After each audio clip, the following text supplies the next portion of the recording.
الدین الخالص. لعنت بہت مشہور لفظ ہے، اردو میں بھی استعمال ہوتا ہے. لعنت کا مطلب ہوتا ہے الابعاد والطرد، دور کر دینا، دھتکار دینا. جب اللہ کے لیے لعنت کا لفظ بولا جائے تو مطلب یہ ہوتا ہے کہ جب اللہ تبارک و تعالی کسی کو اپنی رحمت سے دور کر دے، ناراض ہو جائے، دھتکار دے، تو یہ اللہ کی طرف سے لعنت ہے. اور جب ہم لعنت کریں یا اللہ کے رسول لعنت کریں تو گویا یہ ایک قسم کی بد دعا ہے. ہم جس کے اوپر لعنت کرتے ہیں ہم اللہ سے دعا کرتے ہیں کہ اللہ تو اسے ناراض ہو جا، اسے تو دھتکار دے، اسے تو اپنی رحمت سے دور کر دے. یہ ایک قسم کی بد دعا ہے. اور دنیا میں سب سے پہلی لعنت جو اللہ تعالی کی طرف سے ہوئی ابلیس کے لیے. اور ابلیس کا جرم کیا تھا؟ اللہ کے حکم کے آ جانے کے بعد لاجک لگانا. اللہ کا حکم آ جانے کے بعد لاجک نہیں لگائی جاتی. آج ہماری نوجوان نسل کا بہت بڑا مسئلہ ہے، اسے ہر چیز میں لاجک چاہیے. مومن لاجک کے آنے کے بعد شریعت پر عمل نہیں کرتا. مومن تو وہ ہے انما كان قول المؤمنين اذا دعوا الى الله ورسوله ليحكم بينهم ان يقولوا سمعنا واطعنا. مومن کے سامنے اللہ کا حکم آیا، رسول کا حکم آیا، مومن نے کہا آئی ایکسپٹ، سمعنا واطعنا، ہم نے سن لیا اور مان لیا. ابلیس کو اللہ نے حکم دیا سجدہ کرو، فرشتوں کو حکم دیا، ابلیس بھی فرشتوں کے ساتھ، ابلیس جن تھا مگر فرشتوں کے ساتھ رہتا تھا. اس حکم میں ابلیس بھی شامل تھا. ابلیس نے سجدہ نہیں کیا. قال یا ابلیس ما منعک ان تسجد لما خلقت بیدی استکبرت ام کنت من العالین. اللہ نے کہا ابلیس، جس آدم کو میں نے اپنے ہاتھوں سے پیدا کیا ہے تو نے کیوں نہیں سجدہ کیا؟ کیا تو گھمنڈی ہے یا اپنے آپ کو بڑا سمجھ رہا ہے؟ کیا بات ہے؟ قال انا خیر منہ خلقتنی من نار وخلقتہ من طین. ابلیس نے کہا کہ اے اللہ، میں آدم سے بہتر ہوں.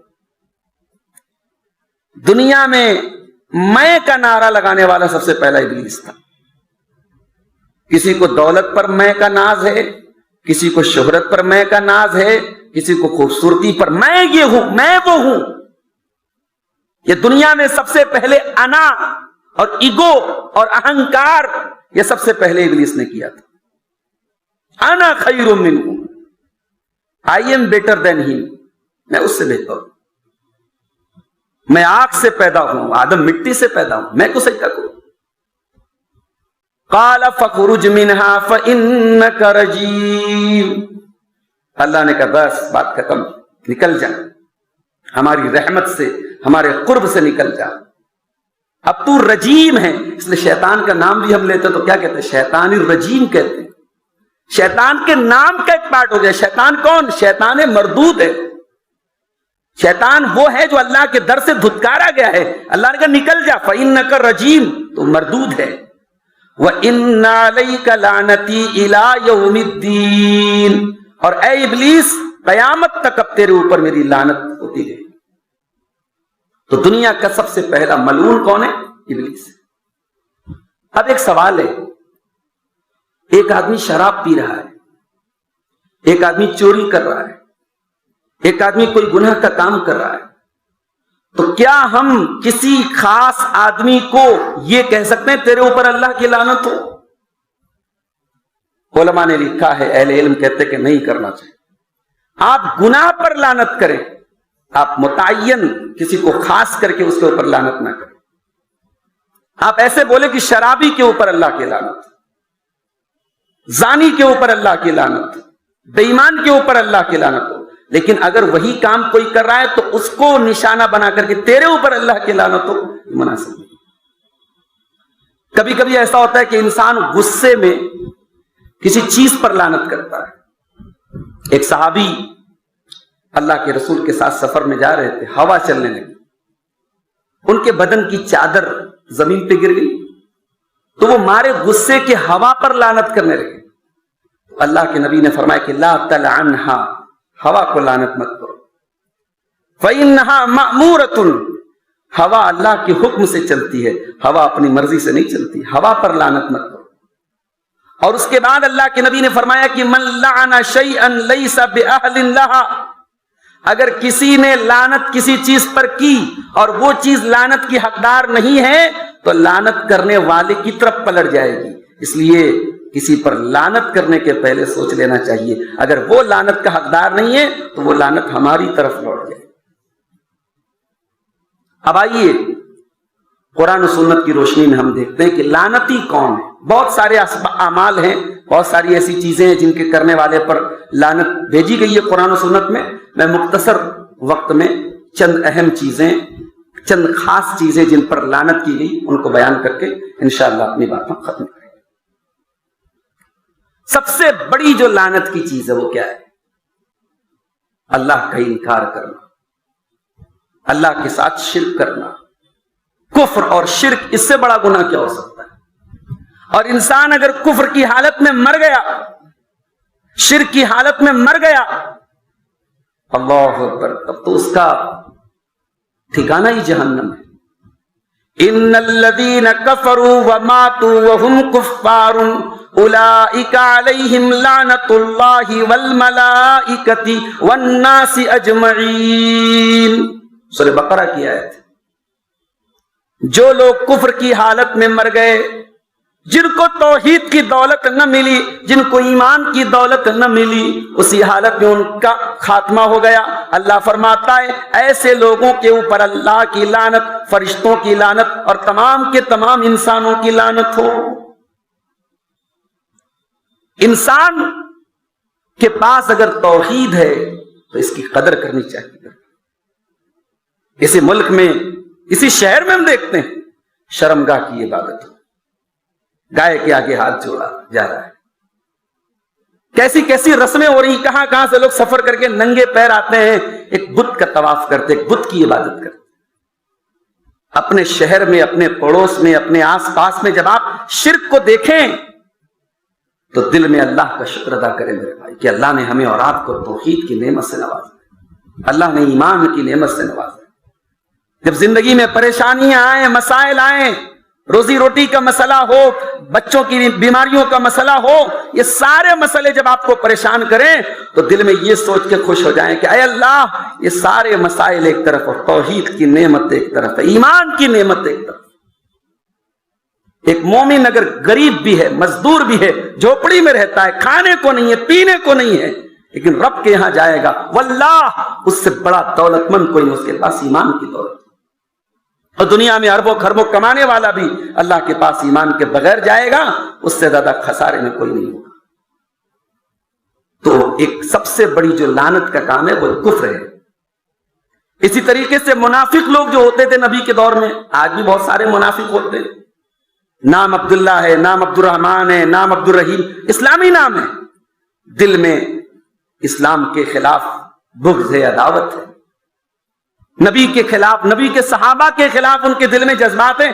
تو منافق اگر کوئی ہے تو منافق کے اوپر بھی لعنت کی۔ وعد اللہ المنافقین والمنافقات نار جہنم خالدین فیہا ہی حسبہم ولعنہم اللہ ولہم عذاب مقیم۔ منافق مردوں سے بھی اللہ کا وعدہ ہے، منافق عورتوں سے بھی اللہ کا وعدہ ہے، اللہ ان کو جہنم کی آگ میں ڈالے گا، وَلَعَنَهُمُ اللَّهُ، اور منافقوں کے اوپر اللہ کی لعنت ہو۔ تو نفاق یہ بھی اللہ کی نظر میں لعنت والا عمل ہے۔ اسی طریقے سے شرک کرنا، قبروں پہ جا کے سجدہ کرنا، اللہ کے ولیوں کی، اللہ کے نبیوں کی قبروں پر بھی اگر کوئی سجدہ کرتا ہے تو یہ بھی شرک ہے۔ اللہ کے پیارے نبی نے اپنی آخری بیماری میں، جس بیماری میں آپ کا انتقال ہوا، جس بیماری میں آپ کی وفات ہوئی، اما عائشہ فرماتی ہیں آپ نے فرمایا لعن اللہ الیہود والنصارى، اللہ کی لعنت ہو یہودیوں کے اوپر اور نصارہ کے اوپر، اتخذوا قبور انبیائہم مساجد، انہوں نے اپنے نبیوں کی قبروں کو سجدہ گاہ بنا لیا، اپنے نبیوں کی قبروں پر سجدہ کرنے لگے۔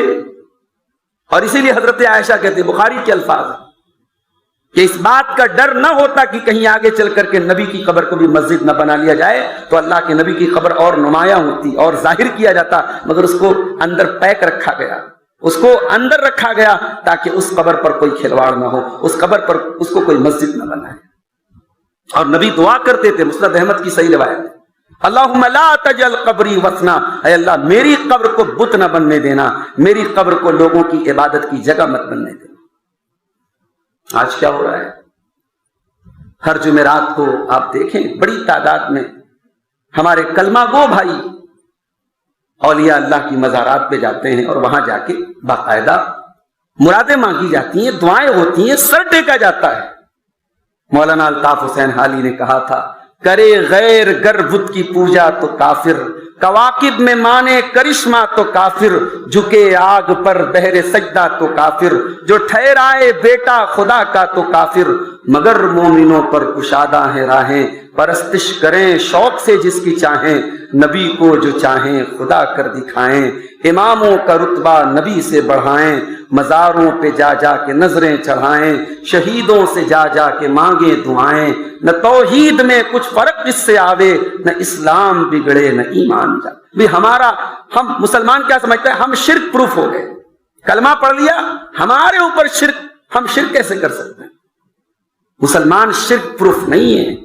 مسلمان بھی قبر پہ سجدہ کرے گا، پیڑ کے آگے سجدہ کرے گا، پتھر کے آگے سجدہ کرے گا تو مسلمان بھی شرک ہی کرے گا، وہ شرک پروف نہیں ہے، یہ بات یاد رکھیے۔ تو یہ سب سے بڑا جو لعنت کا کام ہے، کفر کرنا، شرک کرنا، غیر اللہ سے مراد مانگنا، غیر اللہ کے آگے ہاتھ پھیلانا، اللہ کا حق کسی اور کو دینا۔ اور آگے بڑھیں، حضرت علی کی ایک حدیث آپ کے سامنے پیش کرتا ہوں، یہ صحیح مسلم کی روایت ہے۔ حضرت علی کہتے ہیں کہ اللہ کے پیارے نبی صلی اللہ علیہ وسلم سے فرمایا، لعن اللہ من لعن والدہ، اللہ کی لعنت ہو اس انسان پر جو اپنے والدین پر لعنت کرے۔ اللہ، کبھی کبھی انسان غصے میں ماں باپ کو سنا دیتا ہے، نیچرل بات ہے، غصہ آ سکتا ہے۔ ہم یہ نہیں کہہ سکتے کہ ماں باپ ہمیشہ صحیح ہوتے ہیں، بہت سارے مسائل میں، بہت سارے گھروں میں، بہت سارے امور میں ماں باپ بھی غلط ہوتے ہیں۔ میں نے باقاعدہ ایک مرتبہ ایک مضمون بھی لکھا تھا کہ ہمیشہ اولاد کی وجہ سے ماں باپ کی آنکھوں میں آنسو نہیں ہوتے، کبھی کبھی ماں باپ کی زیادتی کی وجہ سے اولاد بھی روتی ہے، بیٹیاں روتی ہیں، بیٹے روتے ہیں، غلط ہو سکتے ہیں والدین، مگر والدین کے غلط ہونے کے باوجود اولاد کو یہ حق نہیں کہ وہ والدین پر لعنت کرے۔ بے لعنت کا کیا مطلب ہوتا ہے؟ لعنت کا مطلب ہوتا ہے کہ ہم اپنے والدین کے لیے بد دعا کر رہے ہیں، ہم اللہ سے کہہ رہے ہیں کہ اللہ تو ان سے ناراض ہو جا۔ اولاد کا حق یہ ہے کہ وہ والدین کے لیے رحمت کی دعا کرے۔ بڑی چھوٹی سی دعا اللہ نے قرآن میں سکھائی، ہر اولاد کو اپنے ماں باپ کے لیے کرنی چاہیے، رب ارحمہما کما ربیانی صغیرا، پروردگار میرے ماں باپ پر رحم فرما جس طریقے سے بچپن انہوں نے مجھے پالا ہے۔ تو والدین رحمت کے حقدار ہیں، لعنت کے حقدار ہیں۔ کبھی اختلاف ہو جائے، اللہ نہ کرے کبھی زبان سے کوئی سخت بات نکل جائے، تو اس بات کا خیال رکھا جائے کہ والدین کے حق میں لعنت نہیں کر سکتے ہم میرے بھائی۔ دوسری چیز، وَلَعَنَ اللَّهُ مَنْ ذَبَحَ لِغَيْرِ اللَّهِ، اور حضرت علی کہتے ہیں کہ اللہ کے نبی نے فرمایا، اللہ کی لعنت ہو غیر اللہ کے لیے ذبح کرنے والے پر، جس نے جانور کو ذبح کیا ہو غیر اللہ کے نام پر یا غیر اللہ کے لیے۔ کسی کے نبی کے نام پر بھی بکرا ذبح ہو رہا ہے، حضرت شیخ عبد القادر جیلانی کے نام پہ جانور ذبح ہو رہا ہے، وہ بھی حرام ہے، اور اتنا ہی حرام ہے جتنا سور کا گوشت حرام ہے۔ غیر اللہ کے نام پر ذبح ہونے والا جانور اتنا ہی حرام ہے جتنا سور کا گوشت حرام ہے۔ اور یہ بڑی سخت بات میں کہہ رہا ہوں، یہ میں خود نہیں کہہ رہا ہوں، قرآن کہہ رہا ہے انما حرم علیکم المیتۃ والدم ولحم الخنزیر وما اہل بہ لغیر اللہ. مردار حرام ہے، خون حرام ہے، سور کا گوشت حرام ہے، اور جس چیز پر غیر اللہ کا نام لیا جائے وہ حرام ہے. تو اللہ کے رسول نے دوسری لعنت کی کہ جو غیر اللہ کے لیے جانور ذبح کرتا ہے. ذبح بھی ایک عبادت ہے، جیسے سجدہ آپ اللہ کے سوا کسی اور کو نہیں کر سکتے، دعا کسی اور سے نہیں کر سکتے، تو ذبح بھی جانور کو ذبح بھی کرنا ہے تو اللہ کے نام سے کرنا ہے. وَلَعَنَ اللَّهُ مَنْ آوَى مُحْدِثًا، اور اللہ کی لعنت ہو کسی بدعتی کو پناہ دینے والے، بدعتی کو سپورٹ کرنے والے، بدعتی کو ٹھکانہ دینے والے کے اوپر. بدعتی کو ٹھکانہ نہیں دے سکتے، بدعتی کو رسپیکٹ نہیں دے سکتے، بدعتی کو اس کا سپورٹ نہیں کر سکتے. آج ہمارے کتنے اہل حدیث نوجوان ہیں، کسی کی بات اچھی لگ گئی، اسٹیٹس لگا لیا، فیس بک پہ شیئر کر دیا، یہ پوچھنے بھی نہیں گئے کہ یہ جس کا ہم ویڈیو لگا رہے ہیں اسٹیٹس پر یہ کون ہے، عالم بھی ہے کہ نہیں ہے، اور عالم ہے تو کیسا عالم ہے.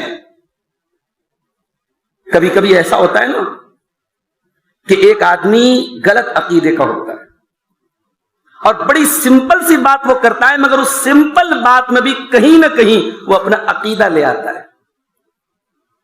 امام زمخشری ایک بہت بڑے مفسر گزرے ہیں، ان کا عقیدہ گڑبڑ تھا، وہ معتزلہ کے عقیدے پر تھے. انہوں نے تفسیر کی کتاب لکھی ہے، تفسیر کشاف ان کی مشہور کتاب ہے. اس کتاب میں ایک جگہ وہ لکھتے ہیں کہ ایک مومن کا اصل مقصد جنت کو پانا ہے، ایک مومن کی کامیابی جنت کو پانا ہے. علامہ ابن عثیمین لکھتے ہیں اس امام زمخشری کے اس قول پر کمنٹ کرتے ہوئے، علامہ ابن عثیمین لکھتے ہیں دیکھو بات تو بڑی نارمل لگ رہی ہے، بات تو صحیح لگ رہی ہے کہ مومن کو کیا چاہیے، جنت چاہیے، مگر امام زمخشری یہاں پر اپنا عقیدہ چھپا رہے ہیں. ان کا عقیدہ کیا ہے؟ معتزلہ کا عقیدہ یہ ہے کہ جنتی جب جنت میں جائیں گے اللہ کا دیدار نہیں کریں گے. جو ہمارا عقیدہ کیا ہے کہ مومن جنت میں اللہ کا دیدار کرے گا، اللہ کو دیکھے گا، اللہ کا دیدار یہ حق ہے، ہر جنتی جنت میں اللہ کا دیدار کرے گا. یہ صحیح حدیثوں سے یہ عقیدہ ثابت ہے، قرآن سے ثابت ہے، لیکن معتزلہ اس کا انکار کرتے ہیں. تو امام زمخشری جو معتزلہ کے بہت بڑے مفسر ہیں، انہوں نے ایک سمپل بات کہی اور اس میں اپنا عقیدہ انہوں نے چھپایا. یعنی وہ یہ کہنا چاہتے ہیں مومن کو جنت چاہیے، اللہ کا دیدار نہیں کرے گا. یہ تو یہ بنیاد بات ہے. اپنے عقیدے کو، باطل عقیدے کو انہوں نے کہیں نہ کہیں اپنی بات کے اندر شامل کیا.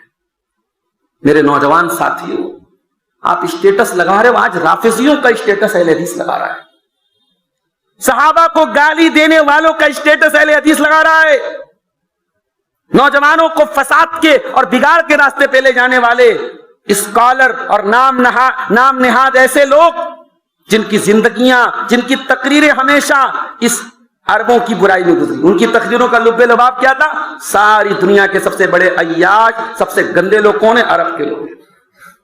اچھا بھیا، عرب کے لوگ سب سے گندے، سب سے عیاش ہیں، اور سب سے پاک صاف لوگ انڈیا، پاکستان، بنگلہ دیش کے. چلو 2 منٹ کے لیے مان لیا.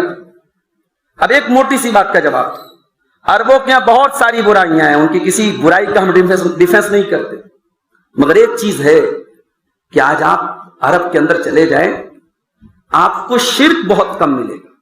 توحید اپنی اصل شکل میں الحمدللہ آج عربوں کے یہاں موجود ہے. باقی برائیاں ہیں. اور ہمارے انڈیا، پاکستان، بر صغیر میں ہول سیل میں تھوک کے بھاؤ شرک ہو رہا ہے. کوئی شہر ایسا نہیں، کوئی گاؤں، کوئی بستی ایسی نہیں. کتنے گاؤں میں تو میں گیا ہوں، لوگوں نے کہا کہ مولانا پورے ہندوستان میں سب سے زیادہ مزاریں یہاں ہیں، سب سے زیادہ قبریں یہاں ہیں.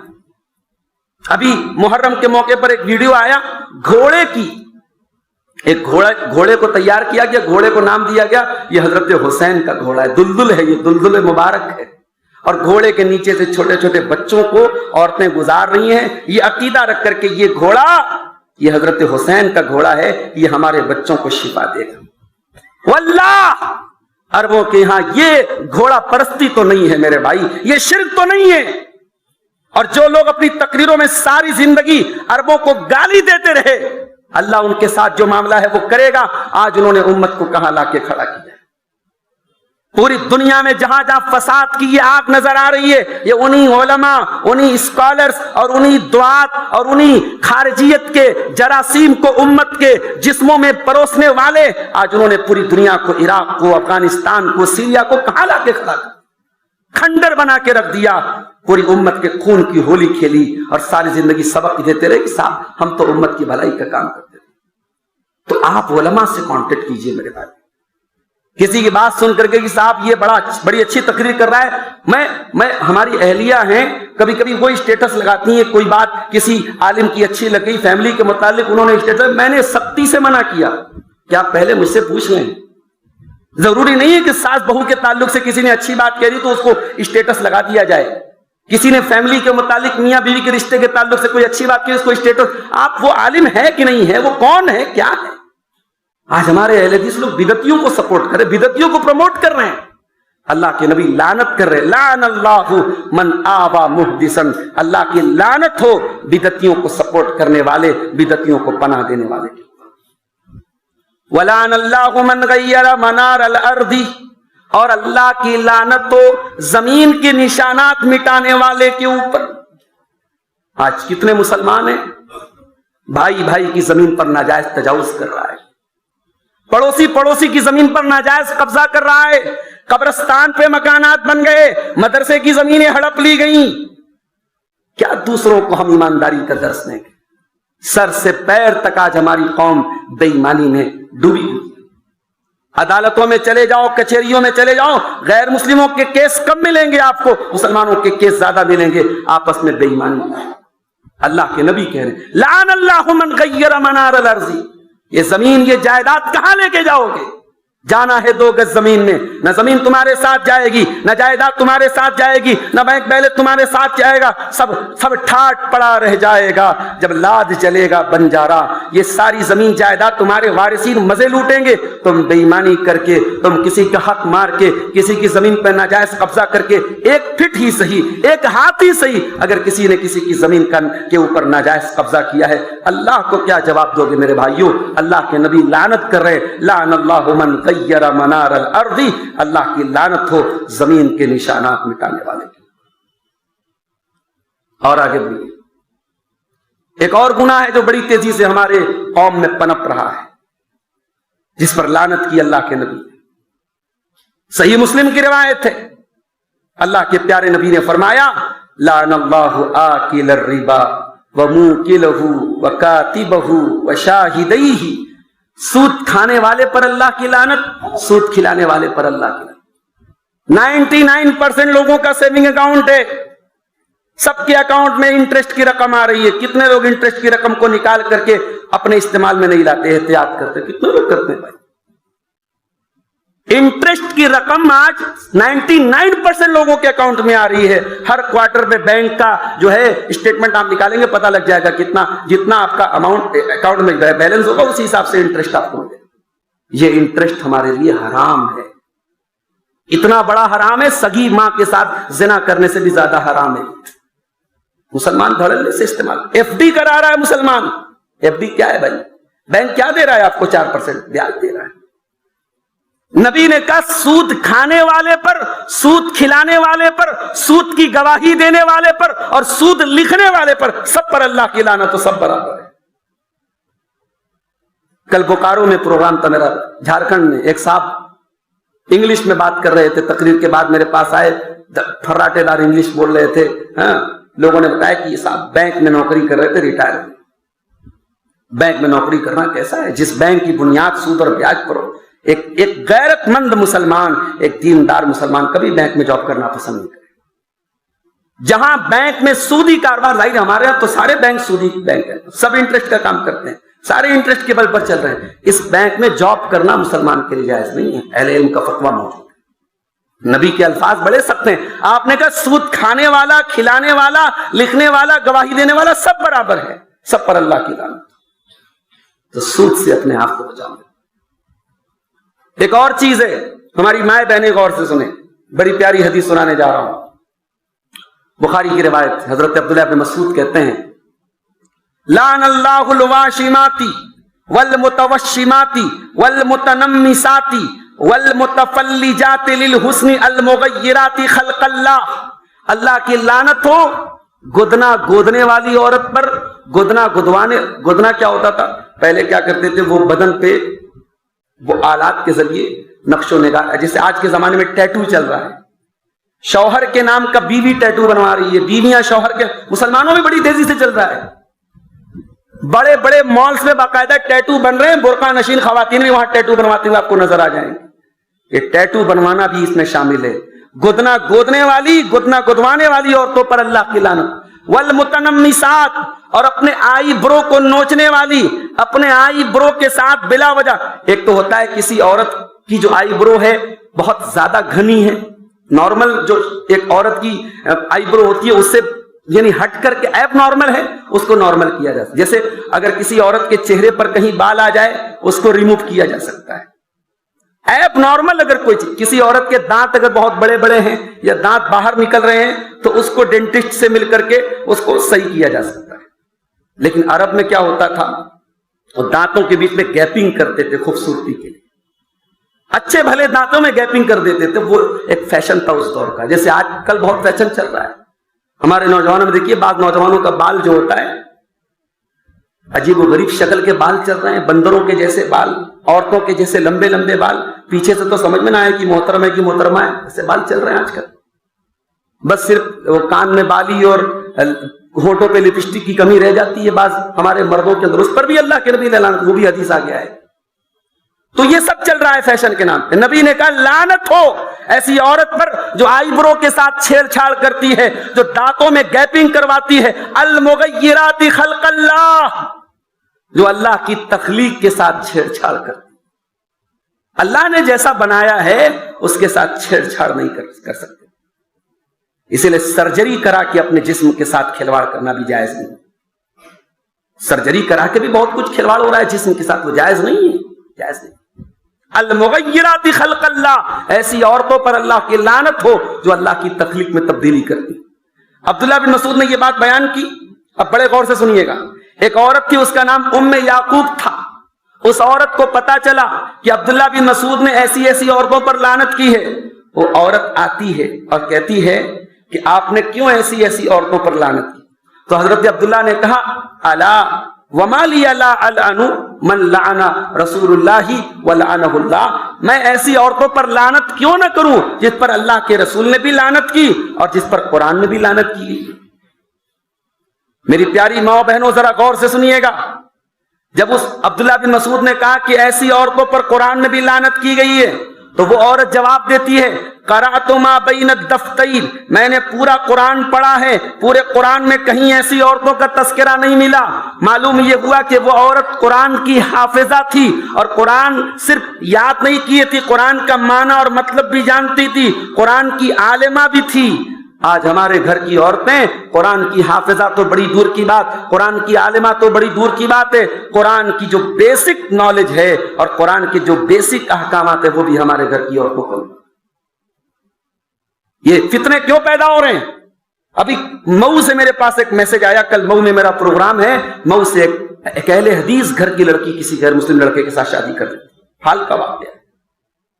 ایک بہن نے شادی کر لی ہے، دوسری بہن تیاری کر رہی ہے غیر مسلم سے کے ساتھ بھاگ کر کے شادی کرنے کی، ایک بہن مرتد ہو چکی ہے، دوسری بہن مرتد ہونے کی تیاری کر رہی ہے۔ یہ مئو کا واقعہ ابھی ایک بھائی نے مجھے واٹس ایپ کر کے بتایا۔ کیا ہو رہا ہے؟ ہماری لڑکیاں، ہماری قوم کی بیٹیاں کہاں جا رہی ہیں؟ ہماری مسجدوں میں جمعہ کے خطبوں میں عورتوں کا انتظام ہے، کیوں نہیں آتی ہمارے گھر کی عورتیں؟ بوڑھی عورتیں آتی ہیں، 50-60 سال والی عورتیں آتی ہیں۔ کیا جوان عورتوں کو دین سیکھنے کی ضرورت نہیں ہے؟ کیا جمعہ کے دن بہو پہلے سے کھانا بنا کے مسجد میں نہیں آ سکتی؟ جمعہ کے دن تھوڑا لیٹ کھانا بن جائے، تھوڑا پہلے بن جائے، کچھ بھی شیڈیول بنا لیا جائے، کیا جمعہ کے خطبے عورتوں کے لیے نہیں ہے؟ مجھے بڑا افسوس ہوتا ہے، باغڑ بلی میں پروگرام ہوا، نینیا میں پروگرام ہوا، مدن پورہ کی مختلف مساجد میں پروگرام ہوا، بعد میں رپورٹ آئی کہ خواتین کی تعداد نہ کے برابر تھی، 20-25 عورتیں آئی تھی۔ یہ افسوس کی بات ہے، اس پر ہمیں اور آپ کو منتھن کرنے کی ضرورت ہے، غور کرنے کی ضرورت ہے، کیوں ہمارے گھر کی عورتیں انٹرسٹ نہیں لے رہی ہیں دین کی گفتگو میں اور دین کے پروگراموں میں۔ وہ عورت کہہ رہی کہ میں نے پورا قرآن پڑھا ہے۔ اے عبداللہ بن مسعود، میں نے تو قرآن میں نہیں پایا کہیں آپ نے فرمایا ہے خاتون اگر آپ نے قرآن کو پڑھا ہے تو یہ آیت کریمہ بھی آپ نے ضرور پڑھی ہوگی، وَمَا آتَاكُمُ الرَّسُولُ فَخُذُوهُ وَمَا نَهَاكُمْ عَنْهُ فَانْتَهُوا، میرا نبی تم کو جو دے دے لے لو، میرا نبی تم کو جس سے منع کر دے رک جاؤ۔ اے خاتون، اللہ کے پیارے نبی نے ایسی عورتوں پر لعنت کی ہے، اس لیے میں یہ کہہ سکتا ہوں کہ قرآن کے اندر بھی ایسی عورتوں پر لعنت کی گئی ہے۔ اس عورت نے مان لیا، پھر وہ کہتی ہے کہ مجھے پتا لگا ہے کہ آپ کے گھر کی کچھ عورتیں بھی ایسا کام کر رہی ہیں، آپ کی کسی بیوی کے بارے میں نے سنا ہے کہ وہ یہ کام کرتی ہے جس پر آپ نے لعنت کیا ہے۔ کہا جا کے دیکھ کے آؤ اندر۔ جب وہ اندر سے دیکھ کے آتی ہے کہتی ہے مجھے غلط رپورٹ ملی تھی، آپ کی اہلیہ تو ایسا کام نہیں کر رہی۔ حضرت عبداللہ کہتے ہیں کہ اگر میری بیوی ایسا کام کرتی ما جامعتنا، تو میں اپنی بیوی کو اپنے نکاح میں نہ رکھتا۔ میرے گھر میں میری بیوی اگر ایسا کام کرتی وہ میرے ساتھ نہیں رہ سکتی۔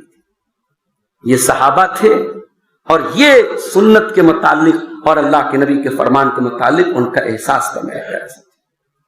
اور آگے بڑھیں، ایک اور چیز ہے جس پر لعنت کی گئی، نبی کے صحابہ کو برا بھلا کہنے والے پر بھی اللہ کی لعنت۔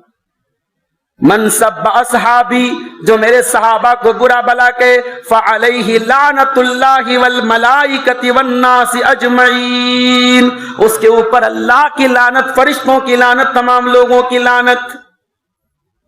صحابہ میں یہ جو آج کل مسئلہ چل رہا ہے کہ صاحب فلاں صحابی ایسے تھے، فلاں صحابی ویسے تھے، بھائی تم ہو کون؟ تم 3 میں ہو کہ 13 میں ہو؟ تمہاری اوقات کیا ہے؟ تم صحابہ کا گریڈ طے کر رہے ہو؟ بھائی صاحب تم صحابہ میں اچھے اور برے کی تمیز کرو، یہ اچھے تھے یہ برے تھے۔ قرآن کہہ رہا وَكُلًّا وَعَدَ اللَّهُ الْحُسْنَى، نبی کا ہر صحابی جنتی ہے۔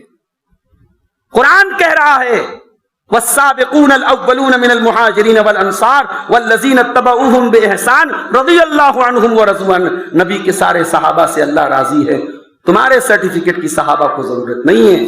اور جو صحابہ کو سرٹیفکیٹ بانٹ رہا ہے ایسے لوگوں کو ہم اپنے جوتے کی نوک پر، وہ جتنا بڑا بھی علامہ اپنے آپ کو کہتا ہو اور دنیا اس کے علم کا اور فن کا ڈنکا بجاتی ہو، ایسے لوگوں کو ہم اپنے جوتے کی نوک پر رکھتے ہیں جو میرے نبی کے صحابہ کو برا بھلا کہے۔ اللہ کے پیارے نبی کہتے ہیں جو صحابہ کو برا بھلا کہے اس کے اوپر اللہ کی لعنت۔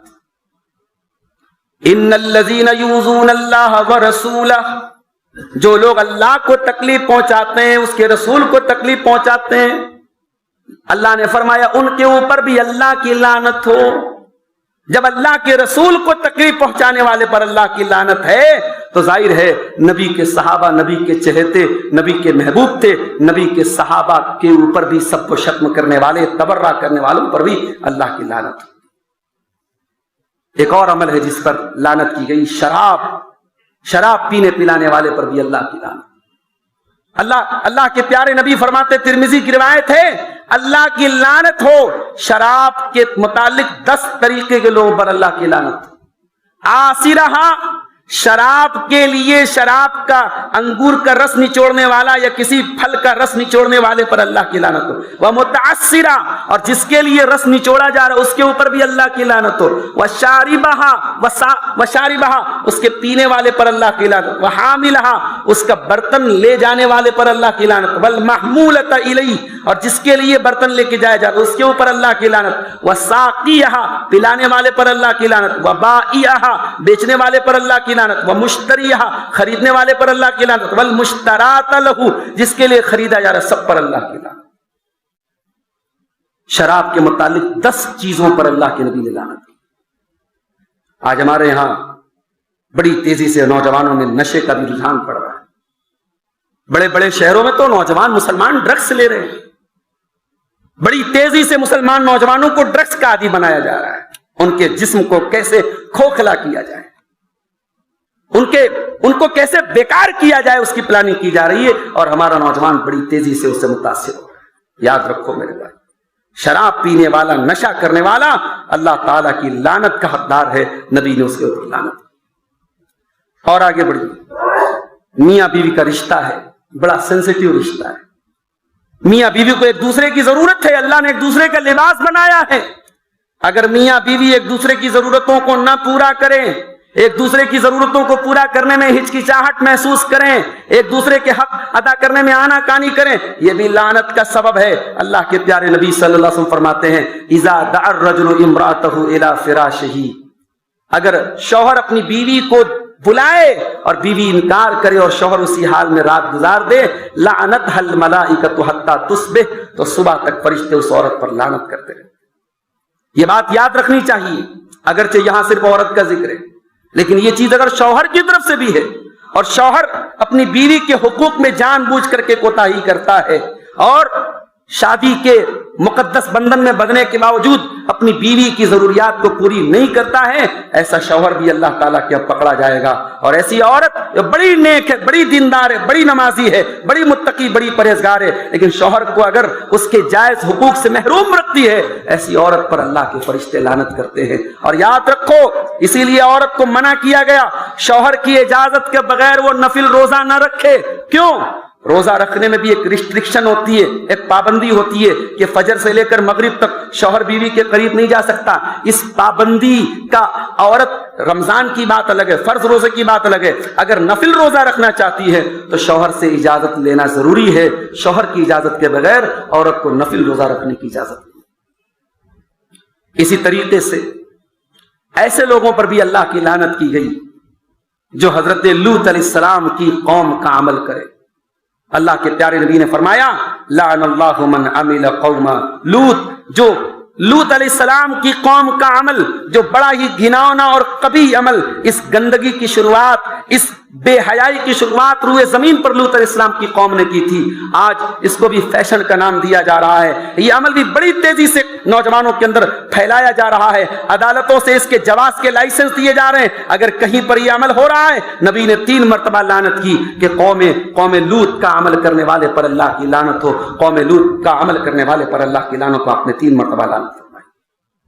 اسی طریقے سے اللہ کے پیارے نبی فرماتے ہیں لعن اللہ المتشبہین بالرجال من النساء، ایسے مردوں پر اللہ کی لعنت ہو جو عورتوں کی مشابہت اختیار کرتے ہیں، اور ایسی عورتوں پر اللہ کی لعنت ہو جو مردوں کی مشابہت اختیار کرتے ہیں۔ آج کل ہمارے یہاں پردے کے نام پر بھی بڑا مذاق ہو رہا ہے۔ بعض نوجوان لڑکیاں جو کالجوں اور یونیورسٹیوں میں جاتی ہیں، ماڈرن ڈریس پہنی ہوئی ہیں، بس چہرے کے اوپر ایک اسکارف لگا لیا یا اوپر سے ایک دوپٹے سے اپنا چہرہ ڈھانپ لیا، بس ہو گیا پردہ۔ معاف کرنا، یہ پردہ نہیں ہے، پردے کے ساتھ کھلواڑ ہے۔ وَلَا يُبْدِينَ زِينَتَهُنَّ، قرآن نے یہ نہیں کہا اپنا چہرہ چھپا لو، قرآن نے کہا اب عورتیں اپنی زینت کو ظاہر نہ کریں۔ عورت سر سے پیر تک زینت ہے، اگر اس کے ہاتھوں کی مہندی کے ڈیزائن دکھ رہے ہیں، اس کے زیورات دکھ رہے ہیں، اس کی جینس کی پینٹ اور اس کے کپڑے دکھ رہے ہیں، اس کے اعضائے بدن نمایاں ہو رہے ہیں، تو صرف چہرے پر اسکارف لگا لینا یا چہرے پر ماسک لگا لینا، یہ معاف کرنا، یہ پردہ نہیں ہے، پردے کے ساتھ کھلواڑ ہے۔ اور ایسی عورتیں جو مردوں کے لباس پہنتی ہیں، مردوں کی چال ڈھال اپناتی ہیں، مردوں کے طریقے اپناتی ہیں، اور ایسے مرد جو عورتوں کے نقش قدم پر چلتے ہیں اور عورتوں کے جیسے ڈریس پہنتے ہیں، عورتوں کے جیسا حلیہ اپناتے ہیں۔ اور اگر میں یہ کہوں کہ کلین شیپ رہنے والے اور اپنے چہرے سے داڑھی کو مڑوانے والے اور داڑھی کو ریموو کرنے والے اور داڑھی کو شیپ کرنے والے بھی اس حدیث میں شامل ہیں، ایسے مرد حضرات بھی عورتوں کے ساتھ مشابہت اختیار کرنے والے ہیں۔ اللہ کے پیارے نبی نے ایسے مردوں پر اللہ کی لعنت فرمائی ہے جو عورتوں کی مشابہت اختیار کریں، اور ایسی عورتوں پر لعنت فرمائی ہے جو مردوں کی مشابہت اختیار کریں۔ اور آگے بڑھیے، ایک اور عمل ہے حلالہ کروانے والے پر بھی اللہ کی لعنت۔ ابو داؤد کی روایت ہے، صحیح روایت ہے، اللہ کے پیارے نبی نے فرمایا لعن اللہ المحلل، حلالہ کرنے والے پر، والمحلل لہ، اور جس کے لیے حلالہ کروایا جا رہا ہو اس کے اوپر اللہ کی لعنت۔ اسلام میں شادی کوئی کھلواڑ نہیں ہے کہ ایک رات کے لیے شادی کی جائے۔ اسلام میں متاع کیوں حرام ہے؟ متاع کے اندر یہی تو ہوتا ہے، ایک دن کے کانٹریکٹ پر شادی ہوتی ہے۔ اسلام میں شادی زندگی بھر کا ساتھ نبھانے کا نام ہے، اس لیے حلالہ جو ایک پری پلان شادی ہوتی ہے، ایک دن کے لیے شادی کر دیا اس کے بعد بیوی کو چھوڑ دیا جائے، اللہ کے پیارے نبی نے اس کو کرائے کا سانڈ قرار دیا ہے جو انسان حلالہ کرتا ہے، اور حلالہ کرنے والے اور حلالہ کروانے والے پر آپ نے لعنت فرمائی۔ اسی طریقے سے میرے بھائیوں، ایسی عورتوں پر بھی اللہ کے پیارے نبی نے لعنت کی ہے جو قبروں کی بہت زیادہ زیارت کرتی ہے۔ لعن اللہ زوارات القبور، اللہ کی لعنت تو قبروں پر بہت زیادہ جانے والی عورتوں پر. کبھی باپ کا انتقال ہو گیا، ماں کا انتقال ہو گیا، کبھی دل میں خواہش پیدا ہوئی کہ ماں کی قبر پہ جا سکتی، حرام نہیں ہے عورت کا قبرستان جانا اگر پردے کے اہتمام کے ساتھ جاتی. لیکن اگر قبرستان جانا یا کسی قبر پہ مزار پہ جانا کوئی عورت اس کو ریگولر اپنا زندگی کا ایک حصہ بنا لے، لعنت کی گئی. لعن اللہ زوارات القبور، بہت زیادہ قبروں پر جانے والی عورتوں پر اللہ کی لعنت. اسی طریقے سے ان علماء کے اوپر بھی لعنت کی گئی جو حق بات کو چھپاتے ہیں. جہاں شریعت کی اور سچی بات لوگوں کو بتانا چاہیے وہاں وہ چھپاتے ہیں، کتمان علم کرتے ہیں، سچائی کو چھپاتے ہیں تاکہ ان کی پیٹ کی دکانیں چلتے رہیں. ایسے علماء، ایسے اسکالرز اور ایسے نام نہاد دین کے جانکار لوگوں پر بھی اللہ کی لعنت ہو. اللہ تعالیٰ نے سورہ بقرہ میں فرمایا ان الذین یکتمون ما انزلنا من البینات والہدی، ہم نے جن لوگوں کو اپنا علم عطا فرمایا ان کو قرآن و سنت کا علم دیا گیا اور پھر وہ اس علم کو چھپاتے ہیں. من بعد ما بیناہ للناس فی الکتاب، جس بات کو ہم نے قرآن کے اندر، اللہ کی کتاب کے اندر واضح کر دیا، کلیئر کر دیا، اس بات کو وہ لوگ چھپاتے ہیں. اولئک یلعنہم اللہ ویلعنہم اللاعنون، ایسے لوگوں پر اللہ کی لعنت ہو اور لعنت کرنے والوں کی لعنت ہو. اللہ کی لعنت اور لعنت کرنے والوں کی لعنت. اسی لیے اللہ کے پیارے نبی فرماتے ہیں من سئل عن علم، اگر کسی سے کوئی علم کی بات پوچھی جائے فقتمہ، اور اس کو معلوم ہو وہ علم کی بات اور وہ چھپا لے، الجم بلجام من نار، اس کو جہنم کی آگ کی لگام پہنائی جائے گی. اسی لیے بعض صحابہ اللہ کے نبی صلی اللہ علیہ وسلم کی ایسی حدیثیں جن کو اللہ کے نبی نے عام کرنے سے منع کیا تھا کہ کہیں اگر وہ عام ہو گئی تو لوگ اس کا مس یوز نہ کریں، لیکن ان صحابہ نے اپنے انتقال کے پہلے وہ حدیثیں بیان کر دی تاکہ اس وعید کے وہ شکار نہ ہو جائیں کہ نبی کی علم کی بات معلوم ہے اور ہم دوسروں کو نہ بتائیں. مثال کے طور پر اللہ کے پیارے نبی صلی اللہ علیہ وسلم نے ایک حدیث میں فرمایا کہ جو انسان لا الہ الا اللہ پڑھے گا، من قال لا الہ الا اللہ، جو توحید کا کلمہ پڑھے گا وہ جنت میں جائے گا. تو جب اللہ کے پیارے نبی نے حضرت ابو ہریرہ کو یہ بات بیان کی تو حضرت ابو ہریرہ نے کہا کہ اللہ کے نبی کیا میں لوگوں کو یہ بات بتا دوں؟ تو آپ نے فرمایا کہ مت بتاؤ ورنہ لوگ اسی پر بھروسہ کر لیں گے.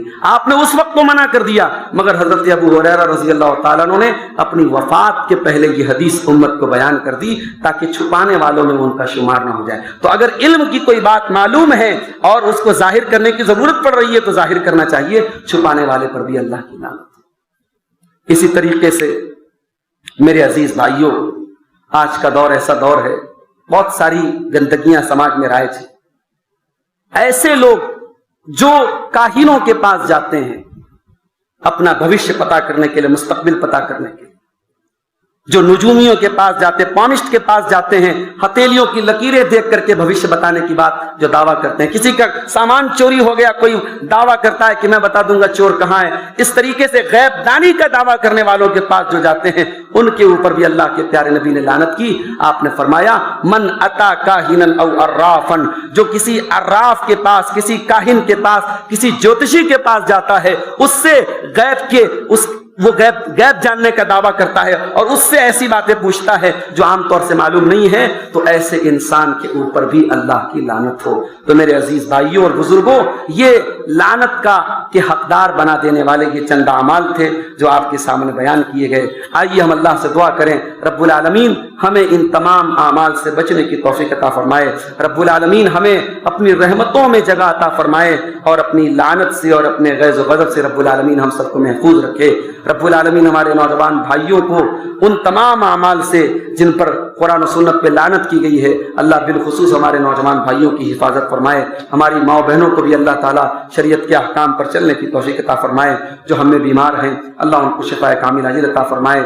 جو روزی روٹی سے پریشان ہیں اللہ ان کے کاروبار میں برکت نصیب فرمائے. رب العالمین ہمیں جب تک دنیا میں زندہ رکھے اسلام پر زندہ رکھے اور ہم سب کا خاتمہ ایمان پر ہو. آمین. ربنا تقبل منا انك انت السميع العليم وتب علينا انك انت التواب الرحيم وصلى الله تعالى على نبينا محمد وعلى آله وصحبه اجمعين. والسلام علیکم ورحمۃ اللہ وبرکاتہ.